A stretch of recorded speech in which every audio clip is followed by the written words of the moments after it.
ആരാ നിന്നെ തല്ലിയത്? ആ ചത്തവന്റെ മോള് തന്നെ, മഞ്ജു.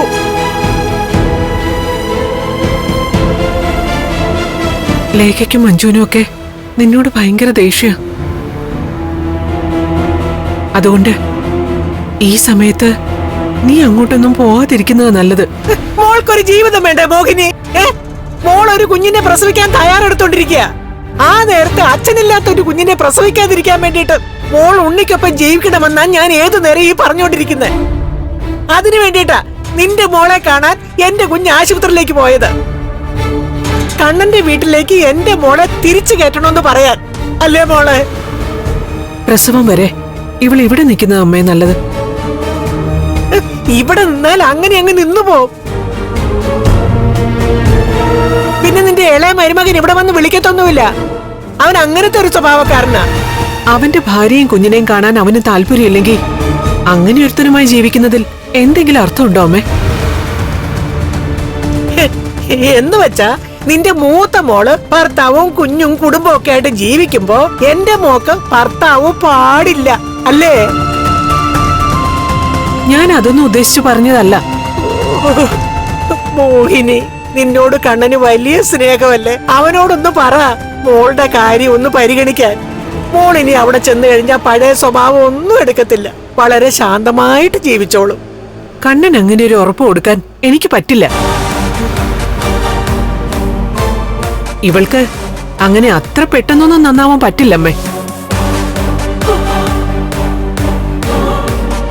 ഇവളുടെ അച്ഛനാണ് കണ്ണന്റെ അച്ഛനെ കൊന്നതെന്ന് അറിഞ്ഞിട്ടും കണ്ണൻ അടങ്ങി ഒതുങ്ങി നടന്നതാ, കേസും വഴക്കും ഒന്നുമില്ലാതെ.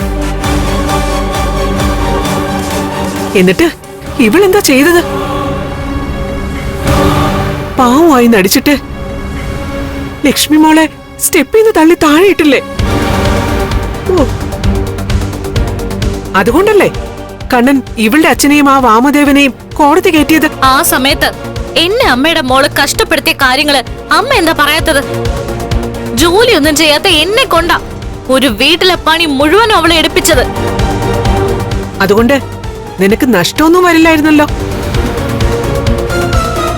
വീട്ടുജോലി പഠിക്കുന്നതും ചെയ്യുന്നതും ഒക്കെ പെൺകുട്ടികളെ സംബന്ധിച്ചിടത്തോളം അത്ര വലിയ കുറച്ചിലൊന്നുമല്ല. ഇന്നത്തെ ആൺകുട്ടികൾക്ക് വരെ അറിയാം ഇതൊക്കെ. അതിന് ഏതെങ്കിലും പെൺകുട്ടികൾ ചെയ്യുന്ന പ്രവൃത്തിയാണോടി നീ ചെയ്തത്? മോഹിനി, നീ മോളെ വെറുതെ കുറ്റപ്പെടുത്താതെ, മോളും ഉണ്ണിയായിട്ടുള്ള ദാമ്പത്യം വെറുതെ അറുത്തുമുറിച്ച് കളയാതെ. ഒന്നുമില്ലെങ്കിലും നിന്റെ വയറ്റിൽ പറഞ്ഞോളല്ലേ ഈ നിൽക്കുന്നത്. ഇവളെ കണ്ണന്റെ വീട്ടിലേക്ക് കയറ്റണോ വേണ്ടയോ എന്ന് തീരുമാനിക്കുന്നത് കണ്ണനാ. അതിനുവേണ്ടി ഒരു കാരണവശാലും എനിക്ക് ശുപാർശ ചെയ്യാൻ പറ്റില്ല. ഇവള് മാറിയെന്ന് കണ്ണനും ലക്ഷ്മിക്കും തോന്നുകയാണെങ്കിൽ അവരിവളെ തിരികെ വിളിക്കും. ഇവൾ ഇത്രയൊക്കെ ചെയ്തിട്ടും ലക്ഷ്മിക്ക് ഇവൾ അനിയത്തിയാണെന്നൊരു ബോധമുണ്ട്.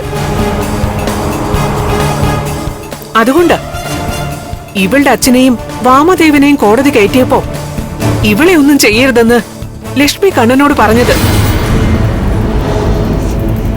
അല്ലെങ്കിൽ ഇവളെ ഇപ്പൊ അമ്മയ്ക്ക് ജയിലിൽ പോയി കാണേണ്ടി വന്നേനെ.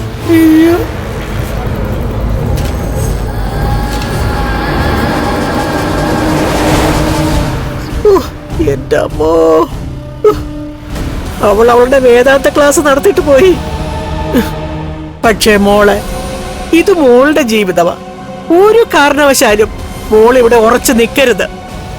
മോൾ ഇനിയുള്ള കാലം ജീവിക്കേണ്ടത് ഉണ്ണിയുടെ കൂടെയാ. അതവന്റെ കുടുംബത്തിലായാലും ശരി, കുടുംബത്തിന്റെ പുറത്തായാലും ശരി. അവനുള്ളിടത്ത് നീ വേണം മോളെ.